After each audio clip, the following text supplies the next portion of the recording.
I finally watched The Penguin. Yes, it is late January by now, and I'm finally getting around to watching a show that is in the same universe as my favorite superhero, Batman, and my favorite movie from 2022, The Batman.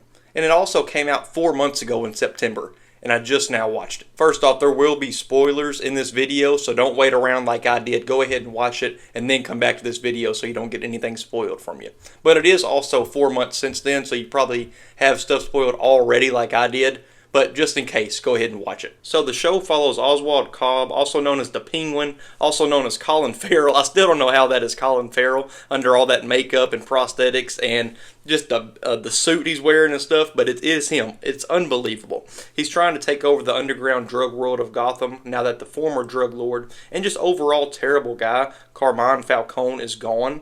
And if you don't take anything else from this show, take the fact that Oswald will not quit until this has been accomplished. But his motivations and adversaries and ways he goes about doing this is what makes this show different, and it makes this show, what it is. And the show starts off with a bang. Since Carmine died in The Batman, we pick up with Alberto, who is Carmine's son. The drug world is all his now, and he has all the power. Until Oz shoots him the first 5 minutes of the show, and then we get a title card. I was hooked from that point on. I could not stop watching the show. I think I binged it in 2 days just because of that scene. It just hooked me. You just killed the drug lord of everything in the city of Gotham because he laughed at you. It's insane, and that's just kind of the person Oz is. That takes us to our first adversary, and I can't call this person or any person in this show a protagonist or antagonist because pretty much they are all bad people. But Oz's biggest adversary in this show was Carmine's daughter, Sophia Falcone, whose brother was just killed by Oz. And what they do with Sophia Falcone's character, who is played exceptionally well by Kristen Milioti, I believe I'm pronouncing that right. It's one of the best character arcs or character developments from last year.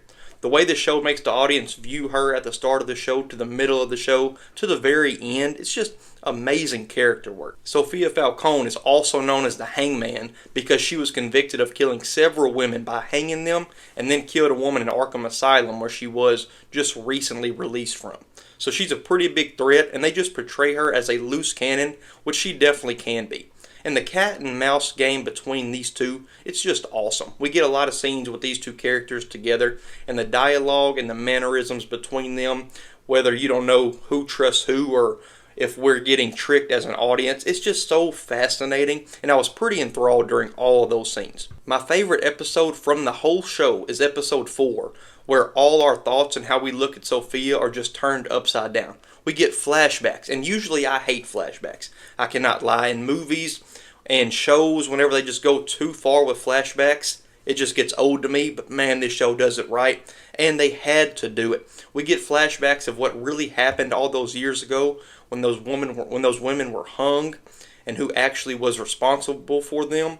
Then we realize that Oz is one of the biggest reasons why Sophia went to Arkham in the first place. Just a brutal, cruel, heartbreaking episode that makes you want Sophia to get all of the revenge she wants throughout the rest of the show.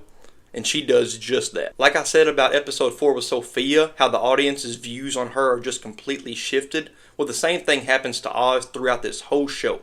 We start to learn that this guy isn't just a mob boss or a crime lord that wants to run the drug world because of the money. We realize that he is just a sick and twisted individual and has been since he was a kid. The things he does in this show are despicable, and for almost every other character in TV history, we wouldn't even want him to get screen time. But somehow, this show just makes you want to see more of him.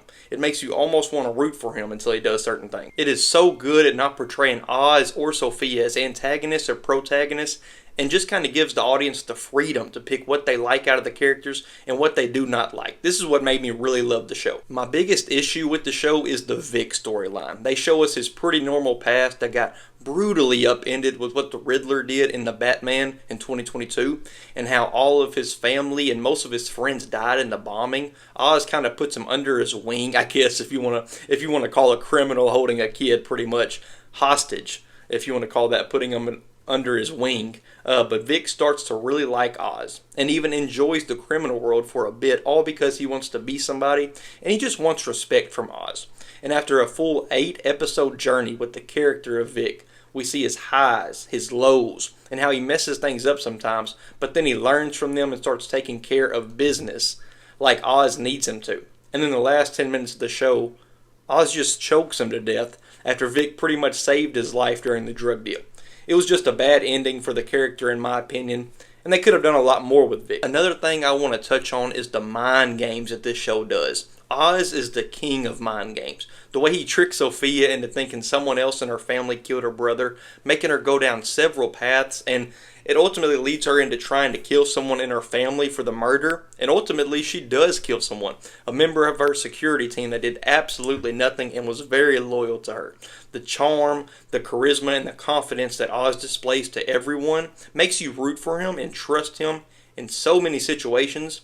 But then again, he proves every step of the way that he should not be trusted and that he is just an awful, awful person. If you've made it this far, you know I love this show. I think it is the best character study for multiple characters that we have seen out of a show in a long, long time. This gets me excited for more Gotham stories because I just love how the city of Gotham is portrayed in the Batman and in the Penguin. So I'm giving this show a 9 out of 10, and of all the shows I watched in 2024, this was my favorite by far as of right now, until I go back and watch some more shows from last year. But man, this was such an amazing show to me, and honestly, I'd watch it again at some point. But I appreciate y'all for watching.